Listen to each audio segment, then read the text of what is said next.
Good afternoon, and thank you for attending today's webinar, METC Visit Recap, Implementing Healthcare Lessons Learned for Service Members and Veterans. My name is Sarah Appel, and I'm the MCMC Project Coordinator at the Midwestern Higher Education Compact. Just a couple housekeeping issues.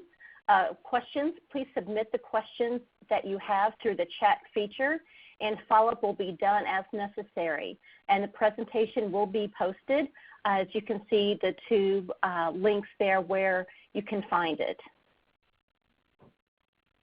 Special thanks to Lumina Foundation and USA Funds. Without them, we wouldn't have been able to do the work that we have done and been successful at it over these last 3 years.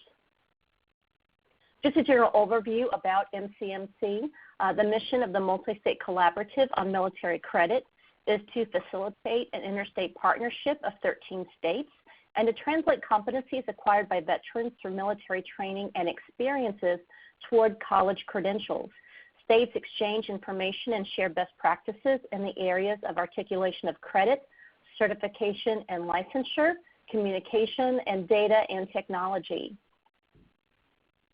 Like every good project, we have goals. Our overarching goal is to assist student veterans with completing post-secondary education and the transition into civilian employment.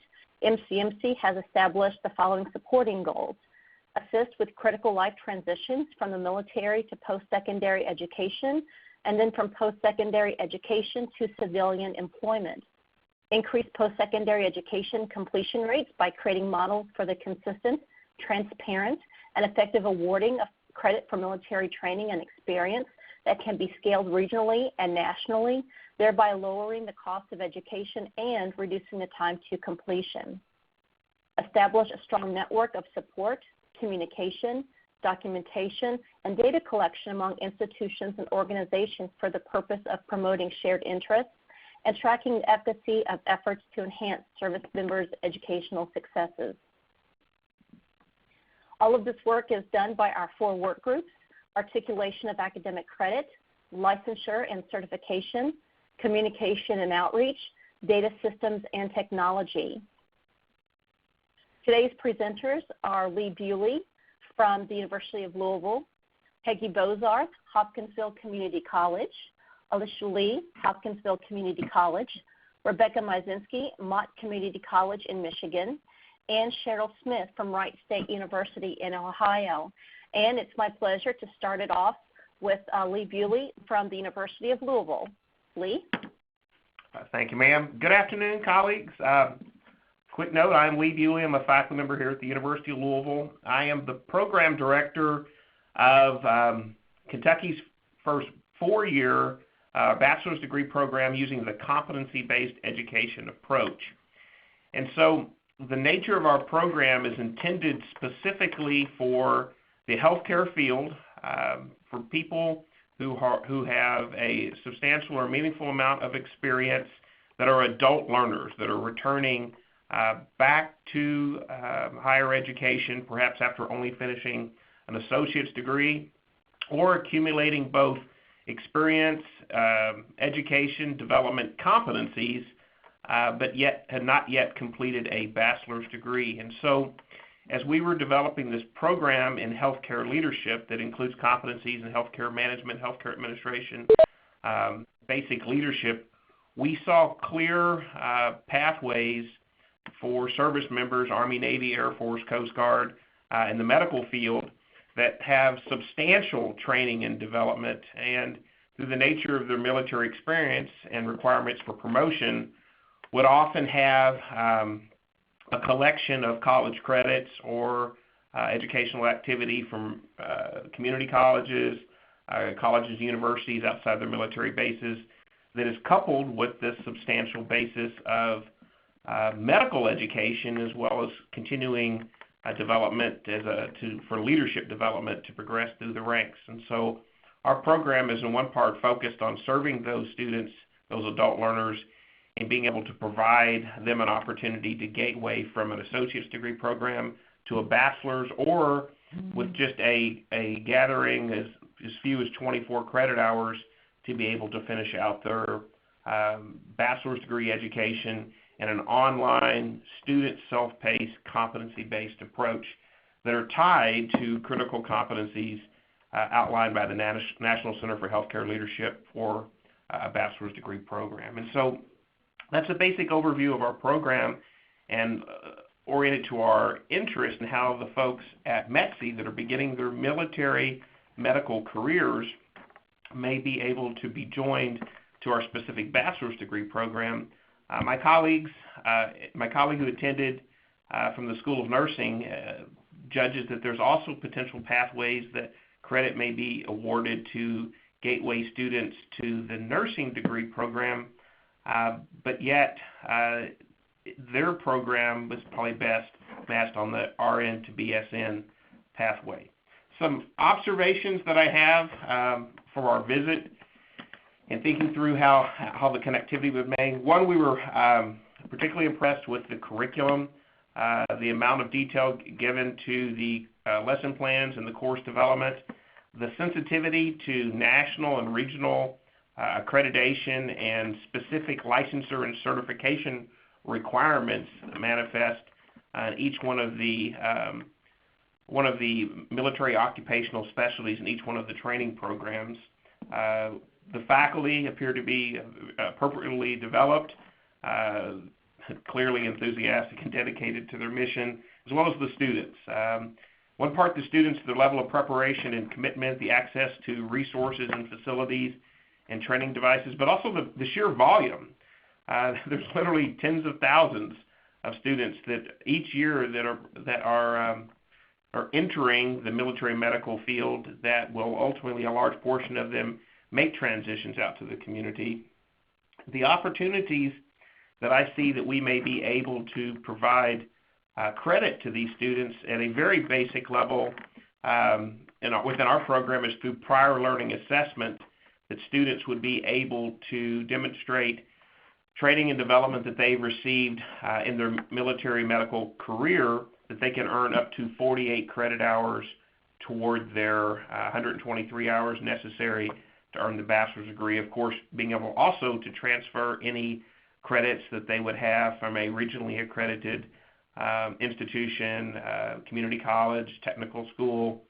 And then there may be opportunities for this program in healthcare leadership that is largely administrative and management based for us to find courses that are within the METC curriculum that we can align to be able to provide direct credit to courses within our major.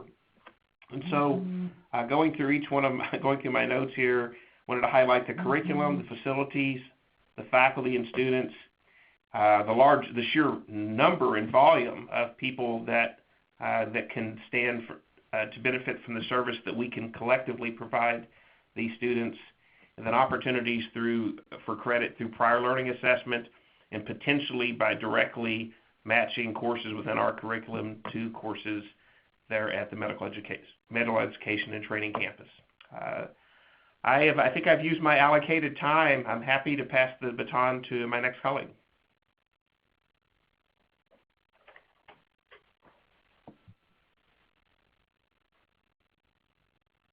Thank you, Lee. Thank you. Hello, everyone. I'd like to introduce Hopkinsville Community College to the webinar. Representing our college today, we have Peggy Bozarth, our Director of Nursing, and myself, Alicia Lee, the Director of the Fort Campbell campus. We were able to visit METC in February, and we've already started conversations about some of the programs that we'd like to develop over the next few months. Just really quickly, I wanted to tell you a little bit about our college and the population that we serve. HCC is one of 16 colleges in the Kentucky and Community and Technical Colleges. I mean, you'd think I'd get used to saying that by now, KCTCS. Across both of our campuses at our Hopkinsville location and our Fort Campbell location, 40% of our student population is military affiliated. 20% of those are service members and veterans, or those who have served. You can see from my graphic that our service region straddles both Kentucky and Tennessee, even though we're housed in Kentucky, but our service region extends past that. So it makes that for an interesting mission for us and those that we serve, because we straddle those state lines, and the legislation that supports us, of course, is from Kentucky, but we also have to consider Tennessee residents as well. Our college truly is a comprehensive experience for our students. Our location at our Fort Campbell campus hosts the same wraparound services and academic services as our campus in Hopkinsville, which is really a draw for many of our military students. A lot of them choose our college because of the full service that they receive and the in-person training and coursework that they receive. I'm going to turn it over to Peggy really quick so she can tell you specifically more about our allied health programs and what we do here at HCC. Hello, this is Peggy Bozarth. I'm the Director of the Nursing Program and Allied Health Division Chair, and we admit around 80 students per year, academic year, into the Associate Degree Nursing Program. And in the middle of that, we also have the LPN to RN, where they can come into the second semester, take a bridge course, and then move into the third and fourth semester of the RN program. That is where my interest mainly lies with what we saw at METC, and I so appreciate the opportunity to see that facility where these people get their training. We obviously see a lot of students coming out of Fort Campbell who want to come into nursing, and before I thought, okay, how can we figure out how to do this for them to go in and get their LPN? However, after visiting there at Fort Sam Houston, and also hearing from the Director of Nursing from the Alamo Community College, that was just fascinating, because they had set that program up where they brought in the medics into the same bridge course that the LPNs were doing. And so they I guess, tweaked it somewhat and had some division there as far as what they needed in order to prepare them to go on into the third semester. But that was really fascinating to me, because I had not actually thought about them being able to go directly into the RN program. So that was very helpful to me, and so that is where my goal is for us to do that here at Hopkinsville Community College. And so we're working on how we can make that happen and how we can set that up. And I do appreciate the contact with the Alamo Community College, because having done that already and been successful at it, certainly want to draw more information from them to be sure that we're doing a very similar thing. That was our fascinating tour of the METC facility, which was an outstanding tour that we had. We got to hear from the people who were actually teaching these medic students and what all they went through, actually all the medical facilities that they were doing, medical training that they were doing, and to see how much actual training they were getting. And what, we on the college campuses have students Monday, Wednesday, Friday, several hours a day, but these folks are in class from 8 to 5, Monday through Friday. And so they get all of this in a more compact schedule. But the bottom picture there, we got to see in a simulation the battlefield and what these medics are doing out in the battlefield. And that's a simulator, and that guy's leg was moving. And anyway, it was pretty fascinating. But that was a good start, and really a good thing for us to get to see, and that was just amazing. So that's kind of where we are at this point. We are wanting to do the medic to the RN, with them coming into the LPN Bridge program that we already have set up, and we're getting ready to start a paramedic program, and so we would like to be able to bring them into that as well. So that's what our plan is. I think a few of the things that I took away, and Peggy and I had talked about, at Fort Campbell, we have a very large military and veteran population, and that was really why we wanted to focus on that. Many of them are transitioning out, and they like to stay in our region and pursue their education. A lot of them that we've experienced that they've dealt with trauma, and especially because we deal with combat medics, or we have combat medics here, and a lot of them want to transition to that clinical setting where it's a little bit a different pace for them. So we thought we'd have that option for the RN program possibly, but then also paramedic for those who want to continue on into that emergency setting. Because we're at Fort Campbell, I think roughly around 200 medics transition out of the Fort Campbell area each year. So we have quite a bit coming through. So that is the most common program that a lot of our students come up and they're like, no, I want to do the RN program. And we've had many, I know Peggy can contest to this, a lot of, usually half of our nursing program is military affiliated, and a good percentage of that are veterans. So the concerns that many of them had wasn't necessarily that they didn't want to learn or they felt like that they didn't have more to learn, but it was more about sometimes the admission requirements. And so that's why when Peggy and I were talking and we heard from Alamo, we were like, this is amazing. This is something that we could do. It's kind of a low-hanging fruit. It kind of pairs with a program that they've already developed in the nursing program, and it also eases some of that admission, sometimes more about the, like for our state, I know Peggy can add to that, they have to be on the state certified nursing registry. So those are some concerns. And sometimes the Gen Ed requirements, I'm not sure that we're really ready to waive those, but maybe some of those other admission requirements. I know that in speaking with some of my students that were interested in that, just sharing with them some of our ideas, and they were very excited. So it was a great opportunity, and I loved visiting METC, and I know Peggy did as well. But Peggy, did you have anything else to add?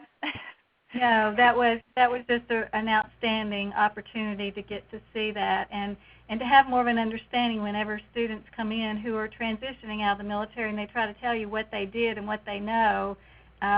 But to actually see their education pathway was very helpful. So Peggy and Alicia, this is Sarah. We have one question for you. The question is, how do medics get to the RN program? Is it through Alamo College?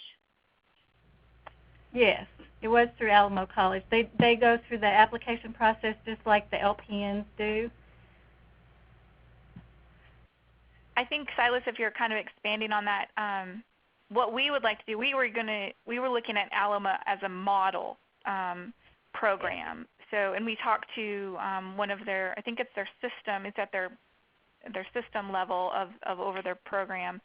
But we were wanting to do the same program in a similar, with our own state requirements, but that's what we would like to begin doing. So bringing that same type of program to Kentucky around our Fort Campbell region. Hope that answers your question.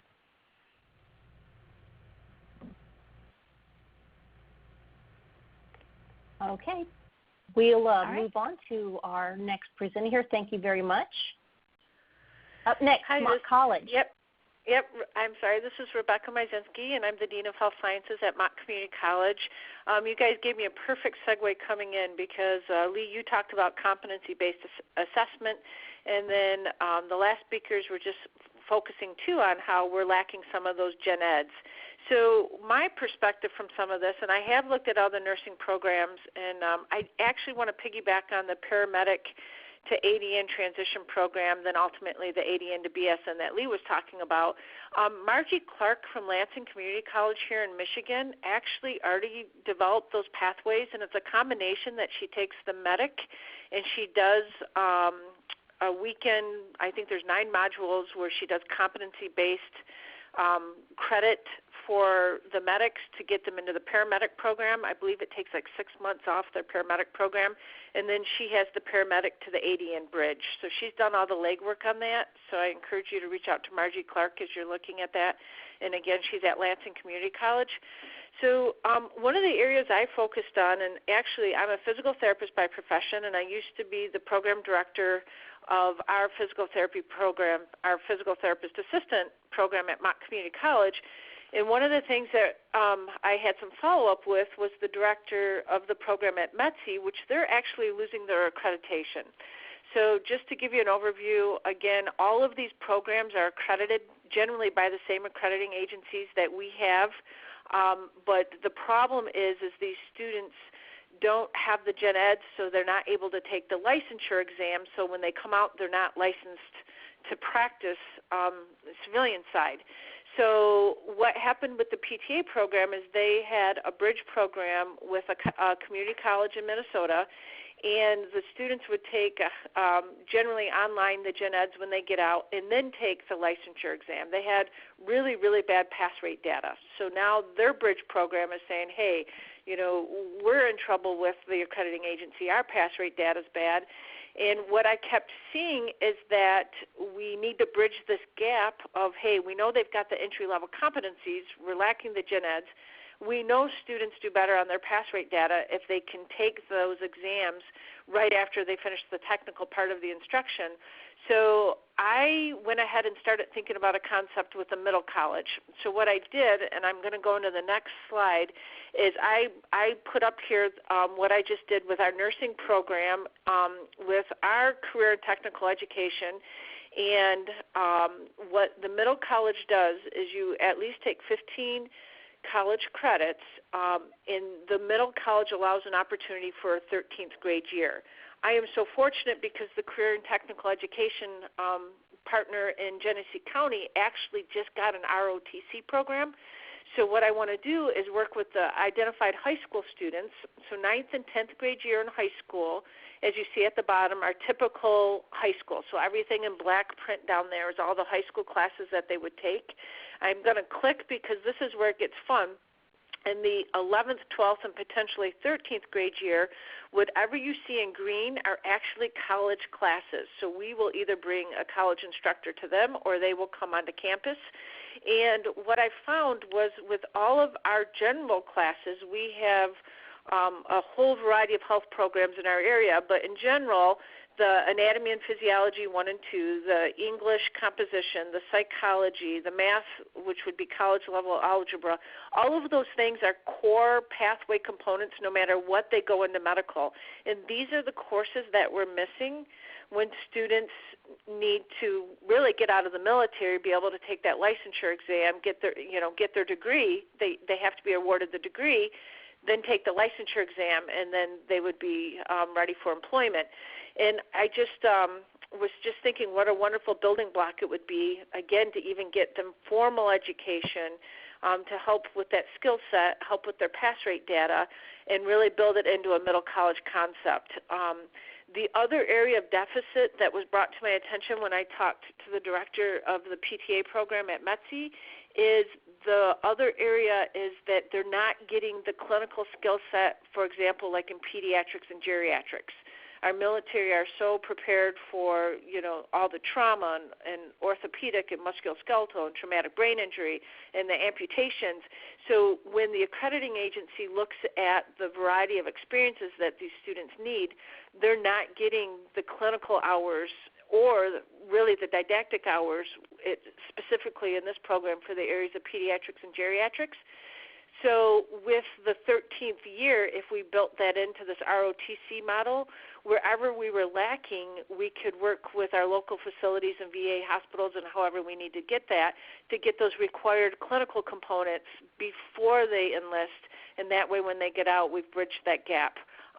Some of the things that I also was looking at, because again, a community college or a university wouldn't want to be picking up this program with outcomes with poor pass rate data. So getting back to Lee's area of competency-based credit, having comprehensive practicals in those areas for whatever the issuing college would be to award or transfer that credit, so ultimately protecting the public so we know that these students are prepared and can provide appropriate remediation if necessary. So I was just kind of looking at the whole bridge of the concept of a middle college and some of the concerns that were brought to our attention when we looked at the overview of the curriculum and how that might work. So that's pretty much all I have on that. Yeah, that's the end page there. So does anybody have any questions for me?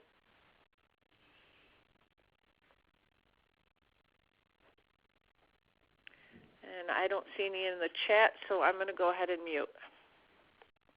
Okay. Up next is Cheryl Smith.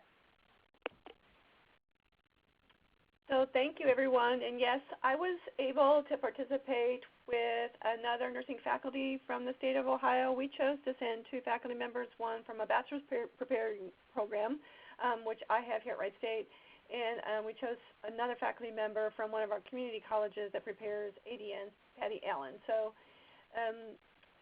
as you've seen and heard from some of the other speakers, what some of the things that are happening, but some of the things that became more apparent to me after I went to METC was, one, a medic is not a medic is not a medic. And there is a difference between Army medics and Navy and Air Force. So these are just some pictures of Army combat medic training, and you saw one of the pictures of the mannequins there. So they do have realistic simulated learning activities, just like we do in our programs, but the Army focuses primarily on deployment, combat type of operations. So their skills were focused on those type of activities. And I think in terms of that combat training, it was very interesting from my perspective just to be able to see how they made use of every available space. So some of that training was outside, including loading and unloading helicopters, those kind of things that they might be able to be participating in as people in a deployed or combat area. And that was very different from the Air Force and Navy hospital corpsman training, where they combined training that was more hospital focused, and we got an opportunity to see their laboratory training or how they prepared them to do labs, venipunctures, as well as take care of patients in hospital environments in realistic types of scenarios, very similar to some of the training opportunities we have in our own nursing programs. And then we also saw medics can also be surgical technicians, and that training is a little bit different because of where it's focused. But I think the interesting piece for me especially was that all Navy corpsmen do a hospital corpsman training program first that focuses on hospital care. Then they specialize later, so they can then specialize. But the Air Force, for example, sends those folks directly into a surgical technician program. And so that was a little bit different.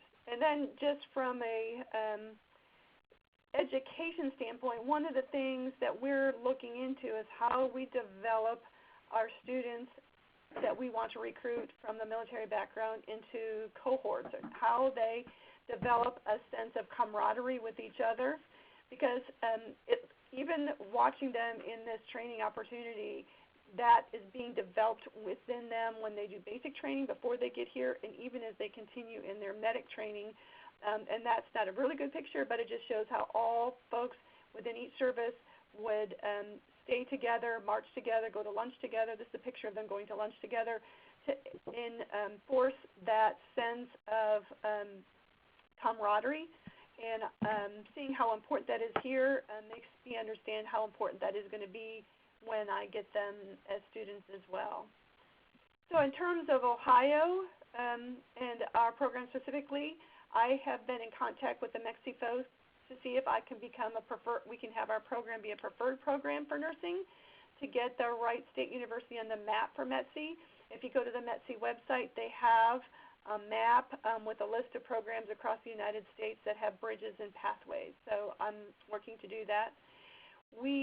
Patty and I are going to do a presentation to all the directors of the state nursing programs in Ohio to talk to them about what we learned and some of the things you heard from other folks about how you take that training, map it to a curriculum, give them credit for what they have done.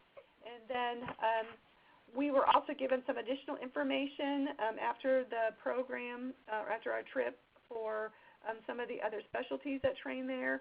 And so I'm part of a working group in the state of Ohio to look and see how we might look at developing other pathways beyond nursing in the state of Ohio. So that was all I had. Okay. One of the questions that we had come through was someone had missed how the previous presenter identified students for the middle college programs and courses that are provided before deployment. And Rebecca, would you mind talking about this a little bit more? Sure, I just chatted in there too. So what I want to do is partner with the ROTC program, because those are the students that have identified themselves as pre-military. And so I would work with the local high schools and the career and technical education school with the K-12 ROTC programs. Very good. Thank you.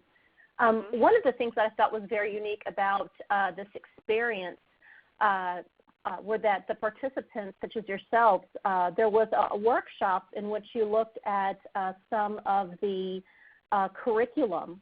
Can any of you speak to that?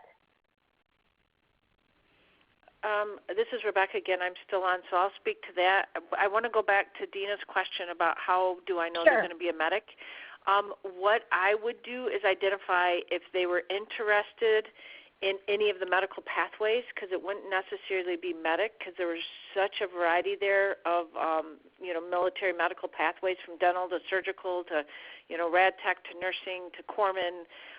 It would be the core pathway of those Gen Eds that all of those programs would require, because all of our medical programs have a theme of core Gen Eds that should transfer even to other colleges if they choose to even finish with other schools. So that's what I was proposing. And what I was even thinking was, right now with nursing, we either have aptitude testing with a HCC or an ATI, and, we get some ideas of where students lie in their competencies. And I know with the ASVAB or whatever the military pre-testing is, I don't know when they build that into the high school level, because then that's where they get geared towards, hey, this is a good career match for you.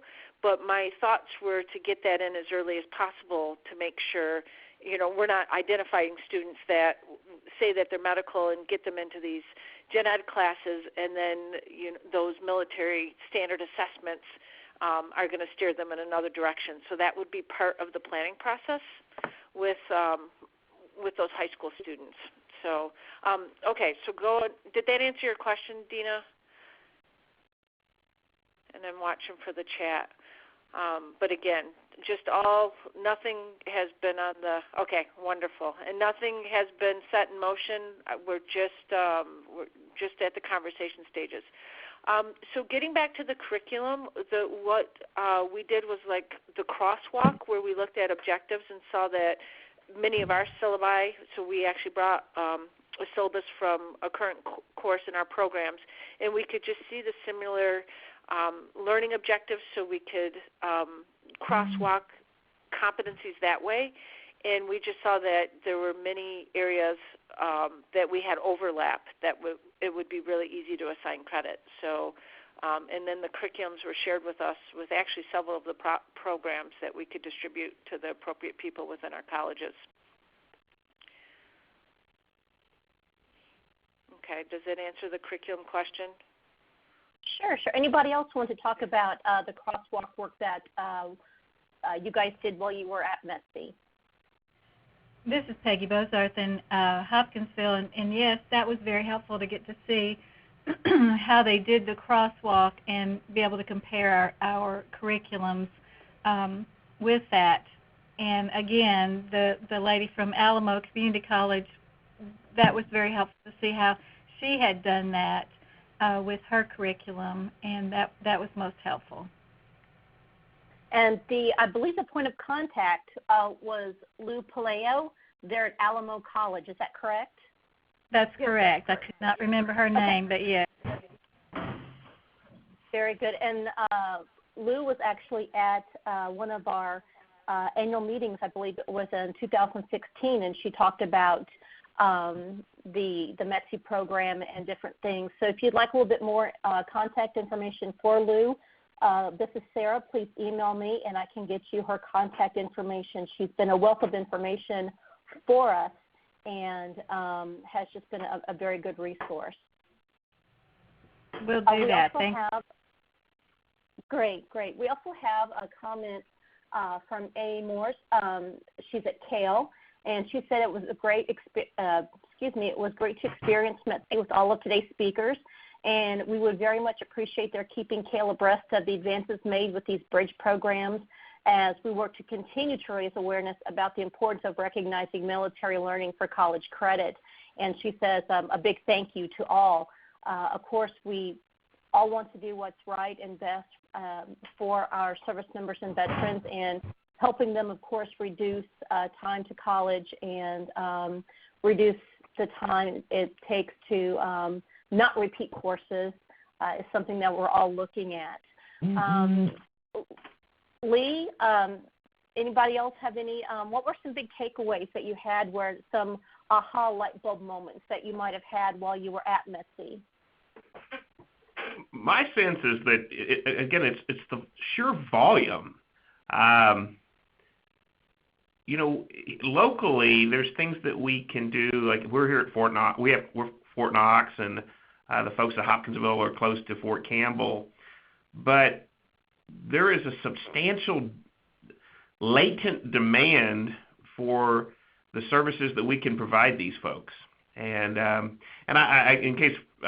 a retired Army Medical Department officer, and so I've served with these folks for a number of years, and I just know that in the course of a normal and good military career, which could only be as few as 3 or 4 years to a full 20 to 30, all of these people ultimately transition, and education can be a critically, as I'm sort of preaching to the choir here, invaluable level of development, and particularly if they have the credential associated with a license for those respective fields. I think if there's a way that we can make those connections earlier in the career so that they know that these choices are available, not as a substitute necessarily, but as a complement to their normal military career, then they have choices, and so they can respond if we have downsize in the military, or they have life or career circumstances emerge. And so volume and the need for proximity and alignment with their normal career paths. And if I could chime Thank you.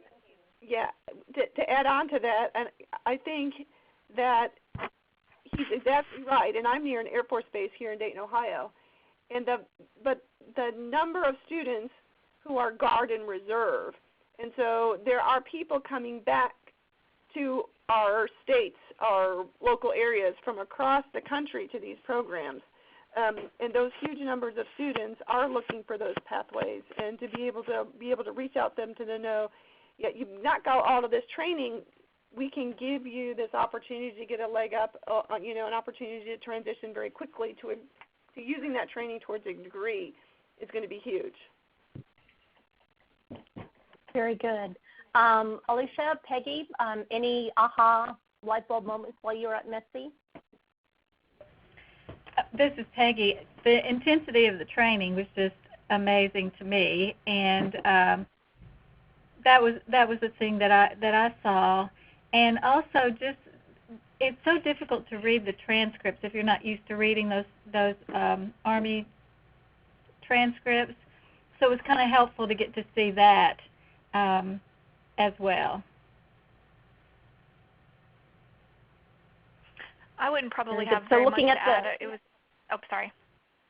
Oh, that's good. So looking at the Joint Services transcript and learning how to read those was something that is obviously very important when looking at bridge programs. Is that correct? Yes, very much. Okay, very good. Okay, thank you. I'm sorry, go ahead. I wasn't really going to add much to it. I think I concur with Peggy, was the concentrated learning environment, and the other individuals who also saw that, and the differences in the services and what training they received. And I think it really depends on what area you serve. Like here, we're a very concentrated Army, but it was interesting to see the other areas, the Air Force, and the Navy training as well. Thank you. Rebecca. Yeah, my biggest aha moment was that they're accredited by all the same accrediting agencies, which that leveled the playing field, that we know that they have to have the same entry-level competencies that are required by those very, strict accrediting agencies. So that just kind of was a green light going, all right, these guys, they're getting all the same things. Now, again, the focus on the bridge programs, because I was not aware of that, and just amazed how much they do in the short period of time that they're there, but it's just so intense. So that was my aha moment. Very good. We did have a question come in, and it's one of our participants is kind of disheartened to learn that there's a wide variance in training from one branch of service to another in the same field. And she's referring to the comment, a medic is not a medic is not a medic. In one of the previous MCMC webinars, one of the community colleges talked about the efficiencies of only evaluating one branch of the service and being able to apply that information to the other branches. And her question is, how different is the training? If you don't mind me answering this is Rebecca Majzinski again. I actually really went into the PTA program curriculum, and even for the Air Force, Navy, and Army, they require different clinical hours depending on what branch of service that they were in. And I'm like, how can that be? You guys are doing the training together, because when they combined METC, they were all coming from different areas. So what I was told by the director of the PTA program is the purpose of METC was try to get some more consistency, to get to where they are all on one campus, because what was it, 2010 that METC was even built? I think that was the year. So I think some of the putting all of the branches there was part of the purpose of trying to get some better standardized curriculum, because they are very aware of how disconnected they are with some of the different areas with the branches of service. But that was told to me regarding the PTA program. Mm-hmm. Anybody else want to comment on that?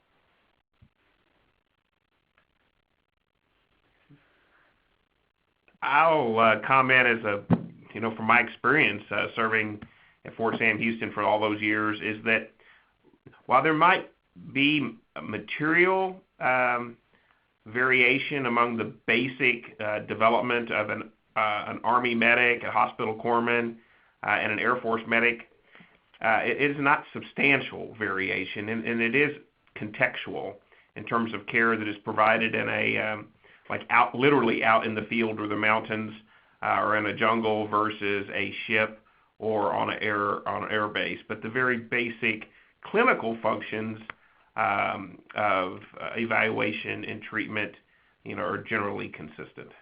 And then each one of those medics, whether or not they're Army, Navy, Air Force, they can specialize within the field, whether or not it's surgical tech or lab sciences, et cetera, dental services, but yet often they characterize themselves as corpsmen or medics. And that goes to that point, a medic is not a medic, a medic. They have their own respective specialties, but they generally follow a general vernacular of being a corpsman or a medic, but they may have materially different levels of training based on their subspecialty. Very good.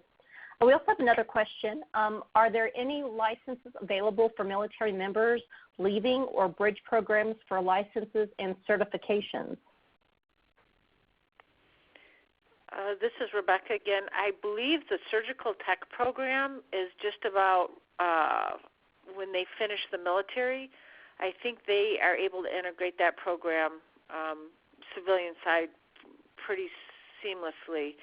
And then the other ones, I think we need to build in the Gen Eds so they can get their associate's degrees. But there are some standalone certificate programs that don't require an associate's degree, and I think dental assisting would be another one, and surgical. So, yeah, that's all I know on my end. And we did have and Sarah, maybe you can correct me on his title, the new dean for the Allied Health Program at USHU, the Uniformed Services University out of Bethesda, Maryland, who they're working on getting that university accredited for undergraduate degrees, and they're piloting 4 programs out of METC. I can't find my notes for some reason off the top, but it's neurodiagnostic tech, cardiopulmonary tech, and there are 2 others that they're going to be starting working with METC to get those folks undergraduate degrees as part of their training, in addition to what they have done in the past. So. All right.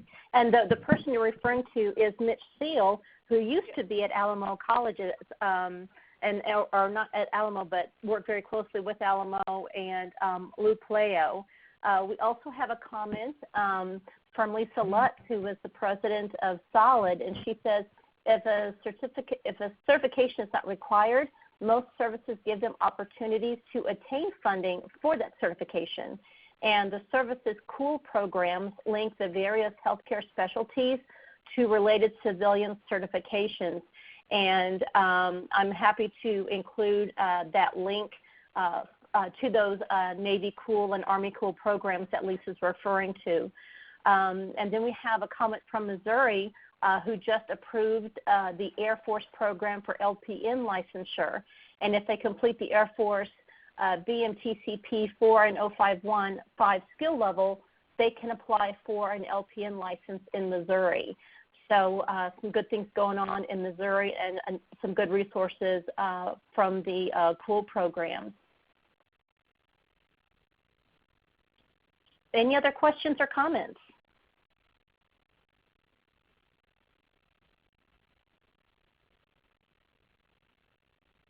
Well, if in the meantime you think of some, please feel free to email me and we will reach out to our speakers. And please save the date for June 20th at 10 a.m. Central for Servicemembers Opportunity College's Degree Network System Rebooted. And we will be talking about how that degree network system has kind of revamped and changed and how folks can become involved in that. As always, feel free to join the conversation with MEC MCMC on Facebook or LinkedIn. And as always, if you have any questions or would like additional information, feel free to contact me. I'm Sarah Appel, the project coordinator of the Multi-State Collaborative on Military Credit. Thank you all so much, and we appreciate you joining us today. Have a good afternoon.